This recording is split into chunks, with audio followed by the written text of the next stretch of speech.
조선시대라고 하면 뭐가 떠오르시나요? 예의범절, 삼강오륜, 남녀 7세 부동석? 맞습니다. 그런데 말이죠. 그 엄격한 시대에도 완전 파격적으로 살았던 사람들이 있었습니다. 오늘의 주인공은 조선판 자유영혼 어우동입니다. 그녀의 스토리를 들으면 여러분은 아마 이렇게 말할 거예요. 조선에 이런 사람이 있었다고? 자, 그럼 시작해볼까요?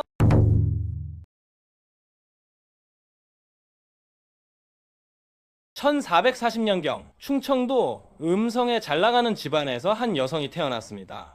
아버지는 박윤창이라는 분으로 승문원 지사를 지낸 괜찮은 관직의 인물이었죠. 집안도 빵빵하고 돈도 많고 뭐 하나 부족할 게 없는 환경이었습니다. 그런데 여기서 첫 번째 의문이 생깁니다. 이 여성의 이름이 어우동으로 기록되어 있어요.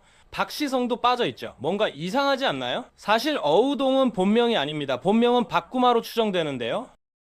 당시에는 여성 이름이 기록에 안 남는 게 일반적이었거든요. 그런데 이름이 역사책에 떡하니 박혀 있다는 건 뭘까요?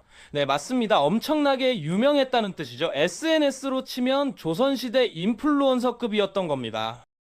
어우동이라는 이름 자체가 재미있습니다. 어울려서 통한다는 뜻도 있고요. 일부에서는 어르다라는 동사에서 파생된 이름이라고도 하죠. 이름부터 뭔가 심상치 않습니다. 게다가 기록을 보면 그녀의 외모에 대한 묘사가 나옵니다. 조선시대 문헌에서 여성 외모를 직접 언급한다는 건 진짜 극히 드문 일이거든요.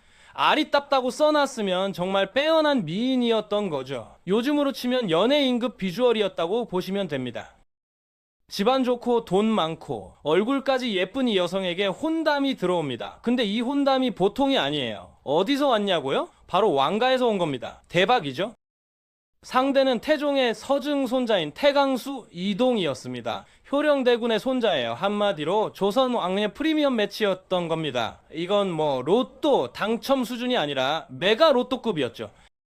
결혼하자마자 신분이 쭉쭉 올라갑니다. 외명부의 품계인 해인으로 봉작되었어요. 선원록에도 이름이 올라가고요. 양반집 딸에서 왕실 VIP로 승격한 겁니다. 왕족 남편도 얻고 번좌라는 이름의 딸도 낳고 여기까지는 완벽한 신데렐라 스토리예요. 와, 인생 대박 났네. 이렇게 생각하실 거 아닙니까? 그런데 여기서 반전이 시작됩니다. 결혼 생활이 행복하지 않았던 거예요. 남편 이동은 아내를 별로 좋아하지 않았습니다. 게다가 딸만 낳고 아들을 낳지 못하니까 시댁의 무시와 냉대가 시작되었죠. 후사 문제는 조선시대 여성에게 정말 큰 압박이었거든요. 그러던 중 남편이 어떤 결정을 내립니다. 집에서 쫓아내버린 거예요. 뭐? 왜? 이렇게 되죠. 이유가 뭐였을까요? 용제총화에는 은장이, 그러니까 그릇 만드는 장인과 바람을 피웠다고 나와 있습니다. 남편이 야, 네 그릇 만드는 솜씨 좋다며? 우리 집에 와서 일 좀 해봐. 이렇게 해서 들인 젊은 미남 장인이었다고 하죠. 그런데 이 은장을 더 반긴 사람이 있었으니 바로 이 여성이었다는 겁니다. 기록에 보면 남편이 외출하면 계집종 옷을 입고 은장 옆에 가서 칭찬하다가 결국 방으로 끌고 들어갔다고 합니다. 남편 돌아오면 쏙 숨기고요. 이거 뭔가 드라마 소재 아닙니까?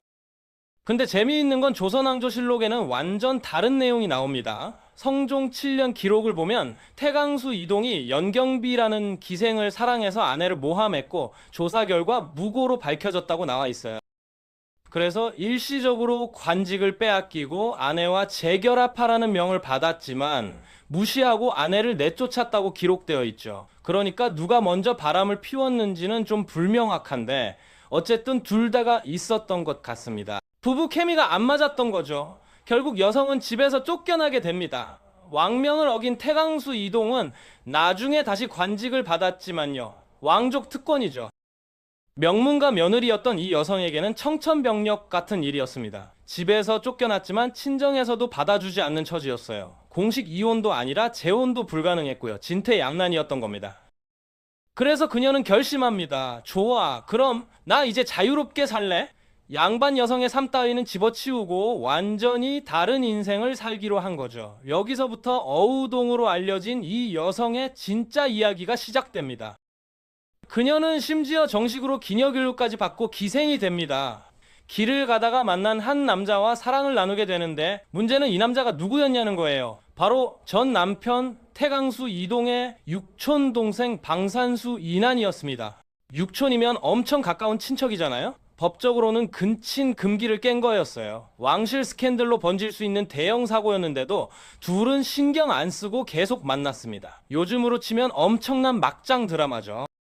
방산수 인하는 그녀에게 완전 빠졌어요. 시까지 썼습니다. 그녀의 집에 갔다가 붉은 저골이 걸린 거 보고 시를 남겼어요. 물시계는 똑똑, 밤은 춥고 달빛 아래서 향기가 남아있어. 꿈에도 보고 싶네.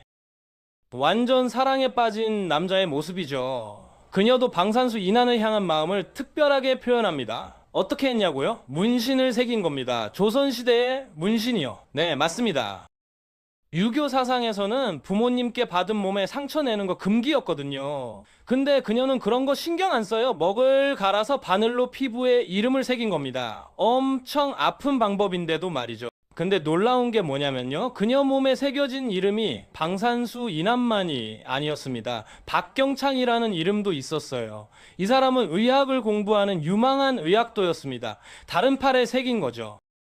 잠깐 2명. 네, 맞습니다. 그런데 여기서 끝이 아닙니다. 감이라는 또 다른 남자를 만났을 때 또 그의 이름을 허벅지에 새겼어요. 이쯤 되면 어우동님 문신 열정이 대단하시네요? 이렇게 되는 거죠. 지금까지 나온 남자가 남편 빼고 4명입니다. 어떻게 이렇게 많은 남자를 만날 수 있었냐고요? 비결이 있었습니다. 바로 신분을 숨긴 거예요. 기생으로 행세하면서 기방에 출입했던 겁니다. 신분을 감춘 채 그녀는 또 다른 왕족들을 만나게 됩니다. 이번에는 정종 쪽 혈통이에요. 새로운 상대는 보성 수산수인 정종의 고손자였습니다. 처음 만난 날이 단오절이었어요. 단오에 곱게 차려입고 그네 타러 나온 그녀를 보고 보성 수산수인이 첫눈에 반했습니다. 그리고 곁에 있는 여종한테 물어봤죠. 완전 춘향전의 이몽룡 같죠? 저기 저 아가씨 누구야? 여종이 뭐라고 대답했을까요? 저 여인은 하급관리의 부인입니다. 이렇게 소개한 거예요. 종친 입장에서는 하급관리 첩 정도면 내가 접근해 볼 만하겠네. 이렇게 생각했겠죠. 이렇게 둘은 또 사랑을 나누게 됩니다. 그런데 또 있어요. 태강수 이동의 사촌인 춘향군의 아들 이원과도 사랑에 빠진 겁니다. 5번째 남자죠. 만남도 비슷합니다. 길 가다가 보고 저 예쁜 분 누구야? 여종이 기생도 아닌 것 같고 양반 부인도 아닌 것 같고 애매하게 대답했어요. 그래서 또 둘이 만나게 된 겁니다. 왜 이렇게 신분을 숨겼냐고요? 양반 여성은 한 남자에게만 충실해야 했으니까요. 기녀나 첩은 상대적으로 자유로웠거든요. 그래서 진짜 신분을 숨기고 기녀나 첩으로 소개할 수밖에 없었던 겁니다. 이렇게 어우동의 파란만장한 로맨스가 전개되는 거죠. 기록에 따르면 그녀와 정을 통한 남자들이 수십 명에 달했다고 합니다. 양반, 조관, 유생은 물론이고 양인과 노비까지 가리지 않았다고 하네요. 당시로서는 상상도 할 수 없는 일이었죠. 하지만 이런 자유로운 삶도 영원할 수는 없었습니다. 성종 10년, 그러니까 1479년 6월 13일 소문이 점점 퍼지기 시작한 거예요. 야, 너 들었어? 왕족들이랑 어떤 여자가 이런 식으로 말이죠. 특히 왕족들과의 관계가 드러나면서 조정이 난리가 났습니다. 의금부에서 방산수 인한이 태강수 이동이 벌인 아내 박씨와 간통하였으니 국문하라고 보고한 겁니다. 일이 커진 거죠. 이틀 후인 6월 15일 좌승지 김계창이 임금에게 고합니다. 박씨가 처음에 은장이와 간통하여 남편의 버림을 받았고 또 방산수와 간통하여 추한 소문이 온 나라에 퍼졌습니다. 한 집안의 음풍이 이와 같으니 끝까지 추포하여 법에 따라 처치해야 합니다. 성종이 말했습니다. 가하다. 조정에서는 원래 왕실 및 상류층의 체면 때문에 이 일을 덮으려고 했어요. 하지만 도승지 김계창이 격분하여 이런 사실을 덮으면 안 좋은 소문만 난다면서 강력하게 처벌을 건의했던 겁니다. 결국 어우동은 체포되었습니다. 그녀와 관계를 맺었던 고위 관료들도 함께 조사를 받았어요. 수십 명이 문초를 받았다고 하네요. 그런데 남자들은 대부분 혐의를 부인했습니다. 당시 법인 대명률에 의하면 유부녀의 간통은 장 90대예요. 조정에서도 일반통 사건으로 처리하려 했습니다. 하지만 성종이 강상죄를 적용하라고 명령했어요. 강상죄는 엄청나게 무거운 형벌이었죠. 신하들이 반대했습니다. 어우동의 죄가 중대하나 사형에 해당하지 않으므로 죽이는 것은 부당합니다. 하지만 성종의 뜻이 완강했어요. 이륜과 강상에 관계되니 뒷사람에게 본보기를 보여야 한다. 당시 성종이 패비 윤씨 문제로 고민하고 있었기에 그것이 영향을 주었다는 추측도 있습니다. 결국 1480년 성종 11년 10월 18일 어우동은 교수형에 처해졌습니다. 진짜 강상죄가 아니어서 참수형이 아닌 교수형이었고요. 그녀와 관계를 맺었던 남자들은 대부분 사면되었습니다. 왕족들은 왕족 신분을 박탈당하고 유배되거나 가벼운 처벌을 받았어요. 중인이었던 박경창, 홍찬 등은 하옥되었지만요.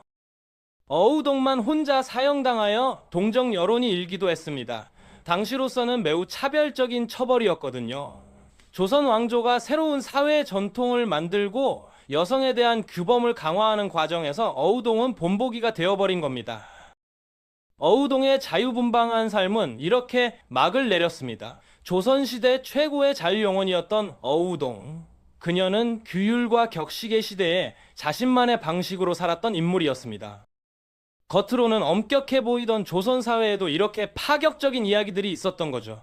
이 놀라운 스토리가 조선 왕조실록에 고스란히 기록되어 우리에게 전해지고 있습니다. 역사는 정말 드라마보다 더 드라마틱합니다.